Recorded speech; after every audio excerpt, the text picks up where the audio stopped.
বিরতির পর আবারও আপনাদের স্বাগত। যে বিষয়টা নিয়ে আলোচনা করব এই মুহূর্তে, শুক্রবার আমবাসা পুর পরিষদের উদ্যোগে আয়োজিত হয় বিকশিত ভারত সংকল্প যাত্রা 2.0। ডলুবাড়ি বাজারে আয়োজিত হয় বিকশিত ভারত সংকল্প যাত্রার 2.0 অনুষ্ঠান। এদিন সরকারি বিভিন্ন স্টল খোলা হয়েছে এবং সরকারি সুযোগ সুবিধাগুলো অনায়াসে মানুষ উপভোগ যাতে করতে পারে সেই লক্ষ্যকে সামনে রেখেই চলছে কর্মযজ্ঞ।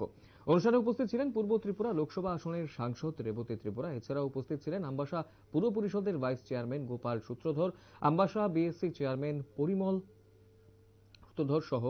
পরিমল দেববর্মা, আমবাসা মহকুমা শাসক সঞ্জিত দেববর্মা সহ অন্যান্য অতিথিরা। প্রদীপ প্রজ্বলনের মধ্য দিয়ে অনুষ্ঠানের শুভ সূচনা করেন সাংসদ রেবতী ত্রিপুরা। পরবর্তী সময়ে সাংসদ সহ অন্যান্য অতিথিরা সরকারি স্টলগুলো ফিতা কেটে উদ্বোধন করেন এবং পরিদর্শন করেন। সাংবাদিকদের মুখোমুখি হয়ে সাংসদ রেবতী ত্রিপুরা বলেন, সারা ভারত জুড়ে চলছে বিকশিত ভারত সংকল্প যাত্রা। এই অনুষ্ঠানে মুখ্য উদ্দেশ্য হচ্ছে ভারতবাসীদের কাছে সরকারি বিভিন্ন সুযোগ সুবিধা অনায়াসে পৌঁছে দেওয়া এবং 2047 সালের মধ্যে ভারতকে একটি উন্নত সমৃদ্ধ ভারত হিসেবে গড়ে তোলা।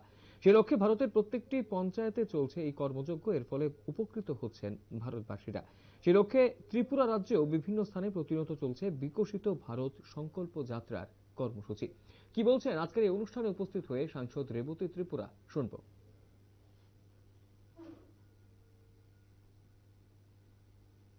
মাননীয় প্রধানমন্ত্রী বিকশিত ভারত সংকল্প অভিযান নামে একটা অভিযান শুরু করেছেন। তার মূল উদ্দেশ্য হচ্ছে ভারতকে 1947 সনের মধ্যে উন্নত দেশ হিসেবে গড়ে তোলা। তার জন্য প্রশাসনকে একেবারে দুয়ারে পৌঁছে দেওয়ার জন্য এই ব্যবস্থা গ্রহণ করা হয়েছে। সারা দেশেই আমাদের বিভিন্ন পঞ্চায়েতে, বিভিন্ন বিসিতে এই অনুষ্ঠান চলছে। মানুষকে এখানে বিভিন্ন স্টল দেওয়া হয়েছে বিভিন্ন ডিপার্টমেন্টে, যাতে মানুষ এখানে রেজিস্ট্রেশন করতে পারে, সেটা বার্থ সার্টিফিকেট হোক বা আরও বিভিন্ন, তারপরে গ্যাসের সংযোগ থেকে শুরু করে নানান ধরনের সুবিধা এই শিবিরের মাধ্যমে দেওয়া হচ্ছে। তাতে জনগণের অংশগ্রহণ যেমন আমরা আশা করছি, তেমনি মানুষ যাতে সুবিধা পায়, প্রশাসনের বিভিন্ন প্রকল্পগুলির সুবিধা পায়, সেই উদ্দেশ্যকে সামনে রেখে এই বিকশিত ভারত সংকল্প যাত্রার।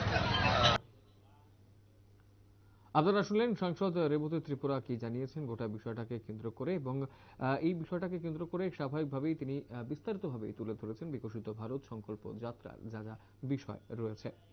শুক্রবার আমবাসা পুর পরিষদের উদ্যোগে আয়োজিত হয়েছে বিকশিত ভারত সংকল্প যাত্রা 2.0। ডলুবাড়ি বাজারে আয়োজিত হয় এই বিকশিত ভারত সংকল্প যাত্রা 2.0 অনুষ্ঠান। সরকারি বিভিন্ন স্টল খোলা হয়েছে। সরকারি সুযোগ সুবিধাগুলো অনায়াসে মানুষ উপভোগ যাতে করতে পারে সেই লক্ষ্যেই চলছে কর্মযজ্ঞ, এমনটাই জানিয়েছেন সাংসদ রেবতী ত্রিপুরা। সময় ছোট্ট বিজ্ঞাপন বিরতি, রয়েছে অন্যান্য সংবাদ, সঙ্গে থাকবেন।